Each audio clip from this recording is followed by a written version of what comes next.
옛날 옛적 서산의 한적한 마을에 바위 하나가 있었습니다. 그 바위는 어른 키만큼 높고 그 주위에는 풀이 무성하게 자라 있었습니다. 마을 사람들은 이 바위를 신령바위라고 불렀습니다. 그 이유는 바위 주변에서 자주 신비한 일이 벌어졌기 때문입니다. 많은 사람들이 이 바위를 지나칠 때마다 신령한 존재의 기운을 느꼈다고 했습니다. 어느 날 마을의 농부였던 김씨는 본인의 소가 이상한 행동을 보이는 것을 발견했습니다. 그는 소의 건강을 걱정하여 무당을 찾아가 상담했습니다. 무당은 김씨에게 말했다. 신령 바위 근처에 가서 문제가 해결되길 기도해보시오. 그곳에는 신비한 힘이 감돌고 있는 듯하오. 김씨는 이를 따르기로 결심했습니다. 마을에서 신령 바위까지는 그리 멀지 않았습니다. 김씨는 소를 이끌고 바위까지 갔습니다. 그는 바위 앞에 서서 깊은 기도를 올렸습니다. 그러자 갑자기 그의 눈앞에 기묘한 빛이 나타났습니다. 그 빛은 은은하게 빛나며 바위를 감싸고 있었습니다. 순간 소가 조용히 고개를 숙이고 김씨 곁으로 다가왔습니다. 마치 스스로가 치유된 듯한 모습이었습니다. 김씨는 놀라움을 감추지 못하고 무릎을 꿇었습니다. 그 후로 김씨의 소는 다시 건강을 되찾았습니다. 그리고 이 이야기는 서산 마을 전체에 퍼졌습니다. 많은 사람들이 신령 바위를 찾아와 자신의 문제를 해결하기 위해 기도를 드렸습니다. 신령 바위는 더욱더 신성한 장소로 여겨졌고 사람들은 그 주위를 조심스럽게 가꾸기 시작했습니다. 해마다 한 번씩 마을 사람들은 신령 바위 앞에서 축제를 열었습니다. 이 축제는 신령의 은혜를 기리고 감사하는 자리였습니다.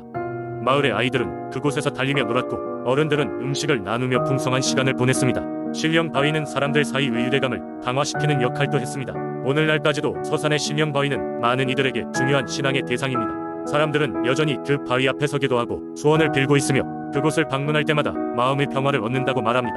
바위 위에 깃든 그 해명할 수 없는 기운은 사람들에게 언제나 신비로움을 선사합니다. 두 번째 이야기. 옛날 옛적 조용한 산골 마을에 윤아라는 소녀가 살고 있었습니다.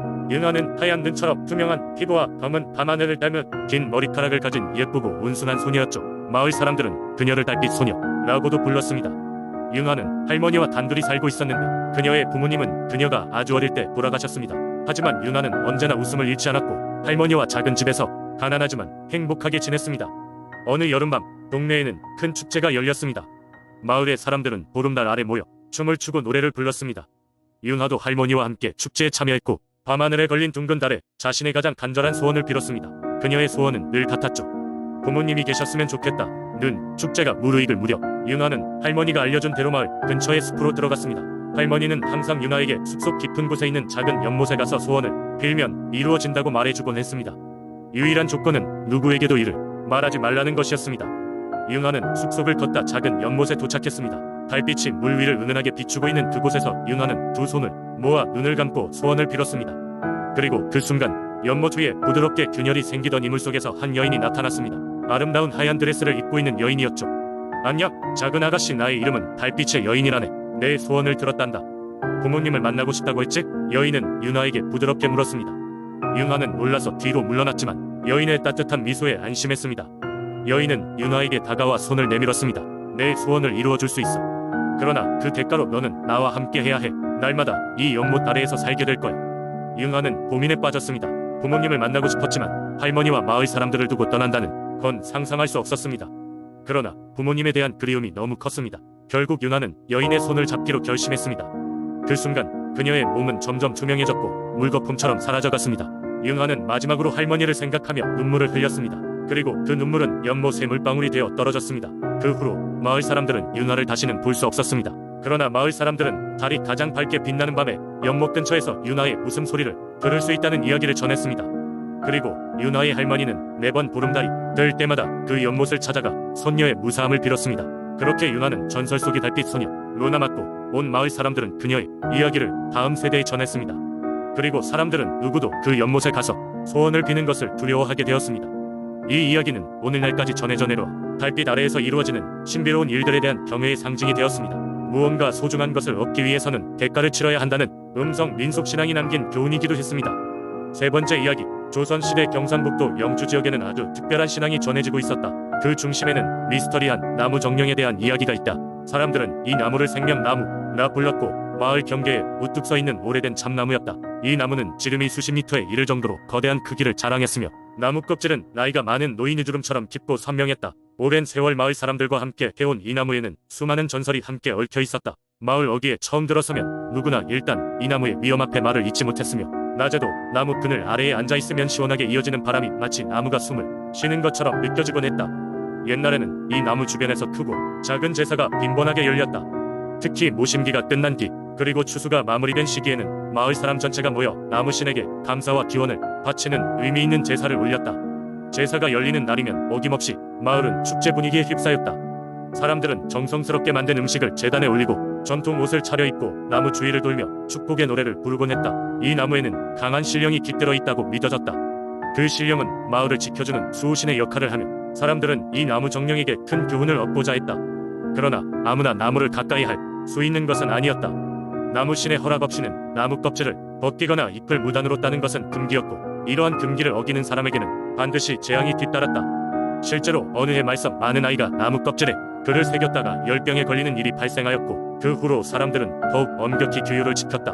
하지만 이 나무는 벌을 내리는 동시에 누구보다도 너그럽고 따뜻한 존재였다. 몸이 아픈 사람이 나무 밑에서 기도를 드리고 며칠 지나면 용케 병이 나아지기도 했고 풍년을 기원하면 그 해에는 반드시 풍요로운 수확이 따랐다. 마을의 장로들은 이 모든 것이 나무 정령이 주는 은혜라 믿으며 나무에 대한 존경심과 신앙을 대물림하였다. 마을 사람들은 나무를 중심으로 각자의 이야기를 가지고 있었다. 어느 할머니는 어렸을 적 꿈속에서 나무 정령을 보았는데 정령이 손짓을 하며 다가오던 모습이 지금도 눈에 선하다고 했다. 그녀의 남편 역시 나무 아래서 아들과 딸이 건강하게 자라나는 꿈을 꾸었고 그 꿈은 그대로 이뤄졌다.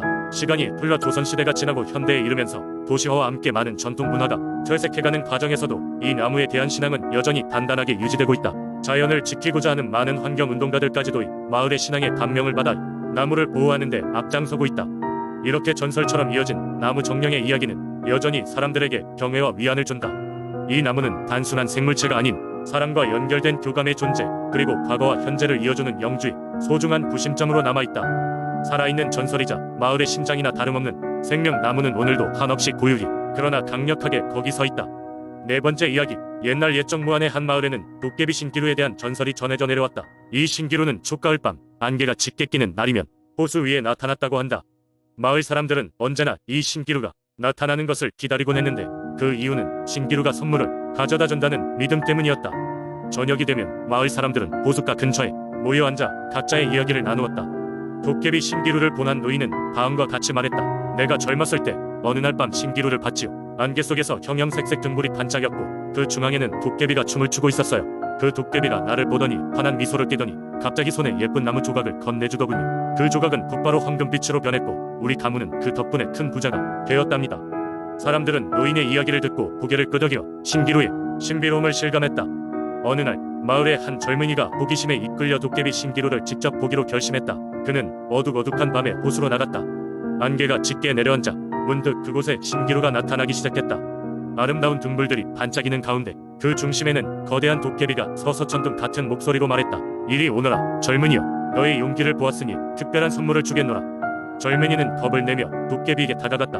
도깨비는 호주머니에서 낡은 책 한 권을 꺼내어 젊은이에게 건넸다. 이 책은 너에게 무한한 지혜를 가져다 줄 것이니라. 젊은이는 두려움과 감탄이 뒤섞인 마음으로 책을 받았다.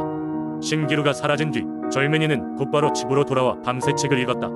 책 속에는 세상의 모든 비밀과 지식이 담겨 있어 젊은이는 마을의 가장 현명한 사람으로 거듭났다. 이 이야기는 마을 사람들에게 널리 퍼졌고 신기루를 본 사람들은 하나같이 자신의 이야기를 추가해가며 전설은 점점 더 화려해졌다. 도깨비 신기루는 무안에서 오랜 세월 동안 희망과 미스터리가 얽힌 존재로 자리 잡았으며 오늘날까지도 그 이야기는 무안을 방문하는 이들에게 신비로움을 선사하고 있다.